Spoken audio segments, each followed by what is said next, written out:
Qimmat kreslo bilan arzon kresloning farqi nimada? Hamma kresloda bir xil Bobur aka.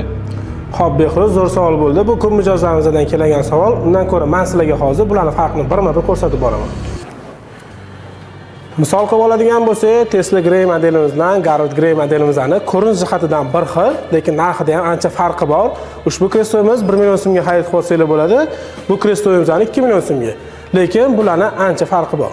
Farqlariga keladigan bo'lsak, Tesla Grey modelimizning qo'llari oddiy qo'l bo'ladi. Bular regirovka bo'lmaydi, shundoq turadi. Garrett modelimizning qo'llari baland pastga tushib chiqib, 3D da yonlarga ham buraladi. Xo'p, keyingi farqiga keladigan bo'lsak, bu kreslomizni bosh qismi faqat baland past bo'ladi, ko'rsanglar bo'ladi. Garrett modelimizda yumshoqroq baland past bo'lib turib, hamda bosh qismi regirovka qilib olsanglar bo'ladi. Xo'p, bu kreslomizni bel qismi o'zi ergonomishniy qilib, izgib bilan qilingan bo'ladi. Bunda ham izgib bilan qilib turib, orqasida bel poddержкасы bo'ladi. Xo'p, oyoq qismlariga keladigan bo'lsak, bu kreslomizda alyuminiy oyoq qo'yilib, oddiy rolik qo'yilgan. Garrett modelimizda oyoq qismi alyuminiy bo'lib, geliy balon qo'yilgan bo'ladi.